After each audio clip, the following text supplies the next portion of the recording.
there is one single event that will stop, and is also related to the first question, right? Can we use the dollar, or what is the meaning of doing this, using the dollar? The meaning is we are telling the story of how we went to a particular place that is that event that will destroy the power law. There will be no power law at that point. And that event is hyper-Bitcoinization. The day that there is a nation like the United States that says, you know what, Bitcoin is such a thing that I cannot fight it, I cannot stop it, I cannot compete, let me peg the dollar to Bitcoin.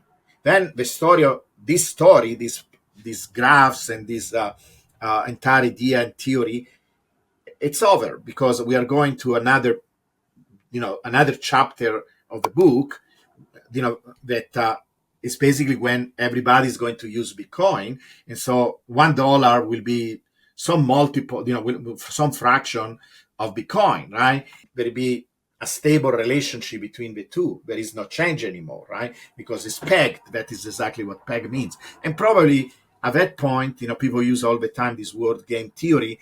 I think that is the point where game theory will play, because many nations probably will want to do something similar, that now everybody will use the Bitcoin as a monetary standard. So that is the main event where I think this story ends. And I think it's going to happen in 20 years from now. You mentioned cities, and we talked about the bodies, the systems of the body, and networks of networks. And can you model like even negative things, like the dollar being printed into oblivion, or all fiat currencies? Is that a power law as well? Like, can you explain how that works? Like, can you model anything like that? Or the dollar, if you look at inflation over time, it's an exponential, because basically, even if sometimes inflation can be higher, sometimes it can be smaller, but in average, you can come up with a constant value, right? It doesn't change too much. It fluctuates around some kind of an average. Now, if you have something that is an average over time and is compounded, it becomes an exponential. That is what is typical of exponential. It's a relatively slow exponential, because people think exponentially always means very, very fast. It's the type of growth is fast. There are things that can go faster than exponential, but usually it's one of the fastest type of change that you can have. But it's what is also matter is the rate of change, right? You can have a relatively slow exponential. In comparison with Bitcoin, inflation, it's a slow exponential. And it turns out, by the way, that most assets, like the S&P 500, gold, almost all the best stocks that you can imagine, they barely beat this inflation growth. In other words, if you bought Apple 10 years ago, okay, you're okay, or 20 years ago, you're okay, relatively to many other things, but you barely beat inflation, in the sense that you kind of protected yourself from this decay of a buying power of the dollar. You didn't do much better. Maybe you did just like 2 times better. I actually calculated. I show that if you take some of the best stocks over the last 25 years, they almost follow the decay of the dollar. Like even real estate, like some here in California, some of the houses many of the houses, even just around me, it's all $1 million houses, right? 25 years ago, they were much less. But the change that happened is mostly inflation. It can be explained almost by few factors, by inflation. So, that is an important idea to think about. And in general, like I say, Bitcoin follows this much faster growth that is slowing down in time, because a power law has these diminishing returns. It's part of the nature. It's what is different between an exponential and a power law. That a power law over time, the returns every year are going down. But it started with 2 or 3 times a year, and now we are around 40%. So we are beating still even the best of the stocks. Okay, and it will take another 20 years to go down to something like 25%. It is still better than most of the stocks, right? That is part of the nature of Bitcoin. But you were telling me something else. Yeah, it was thinking of in terms of the dollar. So just the dollar itself, like a negative thing being exponential as well. Like, is Yeah, that a power law itself? Like, can we see the dollar yeah. losing value? Okay, so like I say, it's an exponential. It goes, the inflation goes as an exponential, um, but it's a slow exponential in comparison with Bitcoin. So this is why we can ignore it in a sense. Is that because of a fixed supply versus an infinite supply, or like why is it slower than Bitcoin? Because and that is part also what people don't have a good grasp about it, I think, in the Bitcoin community. Because okay, so it goes in this way, and in particular I think this is something that happened recently with a lot of young people. I don't know why they are fixated with this. They believe that eventually what will happen to the US dollar will be the same thing that happened with the Argentinian pesos, right? That it can go hyperinflationary. So when you have something that is hyperinflationary, instead of having a relatively small um, change in the inflation rate, that is, like 5, 10, 15%, we are talking about, factor of two or something, right? Argentina peso, I don't remember what was the worst rate of inflation, but it almost arrived to that point. Once you have something that changes by a factor of two and is exponential, it's dramatic. It's like that is a black swan event. You were talking about something that it's crazy and it's affecting all the economy, makes people poor, and it creates a lot of problems in how people deal with their lives. Entire generational wealths are disappearing. This is why a lot of people in countries like that actually look at Bitcoin as a point of reference.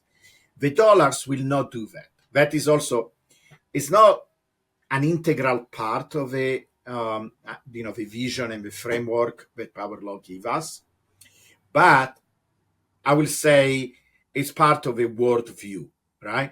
So if you want to go even bigger, now you're going to look at a worldview, and it's kind of Giovanni's worldview, but also I think is what the power law in a certain sense is telling us. So this worldview says something of this type: that the dollar, it's going to be stable. And notice, in kind of almost a prediction I'm going to make. In one end, the dollar is going to be relatively stable. Sure, it's going to continue to be inflationary because that has been inflationary for a long, long time. In particular, it became even more once we left the gold standard. That was a good idea to keep it pegged to the dollar, to the gold. We left the gold standard, and now, they print the money, right? That some economists thought it was a great idea, but actually it is not. And Bitcoiners are very sensitive about this topic. So over time, is inflationary, but at a relatively controlled pace. It is still terrible, as in particular over a relatively long period of time, but Bitcoin can deal with that, right? Because if the inflation started to go even faster, now you will need Bitcoin to beat that. And that is where there is a lot of confusion. And many times I don't even understand what people are at, because there are a group of people, in particular, I notice young people, that not just think, but almost desire that Bitcoin is going to be, sorry, that the dollar is going to be hyperinflationary. And hyperinflationary means basically is going to do something like the Argentinian pesos. The problem with that is I don't understand how they think if a dollar becomes hyperinflationary. Maybe you're a young person, maybe you're more aware of this current of thinking. Maybe you can explain it to me. But to me, I don't see how Bitcoin can deal with that, because if that happens, there'll be a lot of problems, not in a localized place like Argentina, where okay, is in fact impacting millions of people, but it's a relatively small percentage. And also, if you compare it in terms of economy, their economy is not that enormous in terms of impact in the world.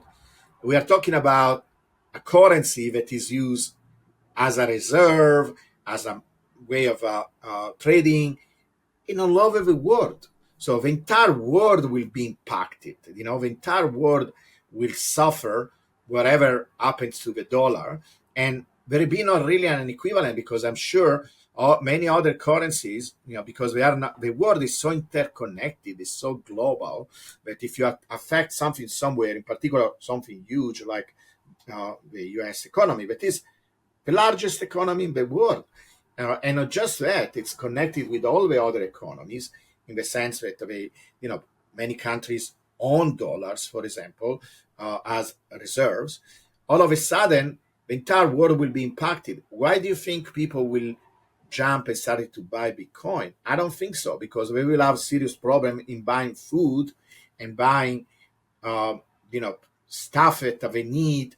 Probably people will rush and buy bread, will rush and buy toilet paper and things like that. They will not focus on investing in Bitcoin.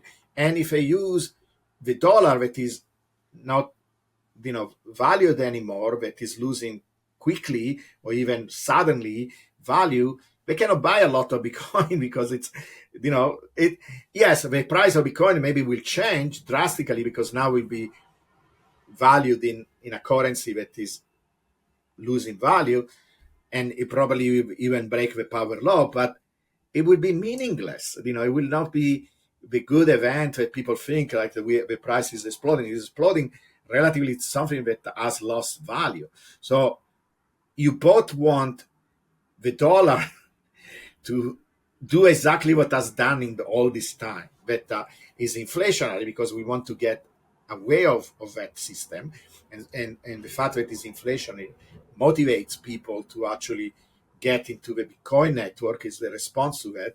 But at the same time, you don't want a catastrophic event like that. And some people sometimes tell me, well, Giovanni, it's not a matter of wanting, it's a matter of what is going to happen. And I tell you, and this is where I go a little bit in more speculative territory, because one thing is to try to understand Bitcoin, but part of understanding Bitcoin, with time, I had to integrate much more information, like, for example, understanding, microeconomics, understanding other topics. But I'm still a student. I'm trying to understand. But my understanding, because I did, and at a certain point, I want to write an entire article about it. The title is going to be something like that: "The End of the World is Not Bullish for Bitcoin." That will be the title of my article. And the article basically will say that, Bitcoin will be our last problem if the dollar goes hyperinflationary.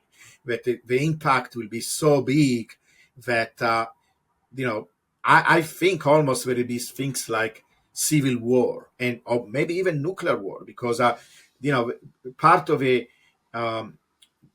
power of a huge part of the power of the United States comes from the dollar being the monetary system of the world. And you see, Bitcoin is winning this battle without provoking the dollar directly, right? It's doing it over time. It's doing it in a clever way. It's winning. It's basically like this Zen warrior that wins battles without fighting at all, right? It's just sitting there, and people surrender because they look at how calm and powerful this warrior is. They say, I cannot beat it. If you like that clip, then you definitely got to check out this next spicy clip. I think you're really going to like it. Come on, check it out. But if you want the full version, the full interview, then check that out over here. Come on, do it. I'll see you in there.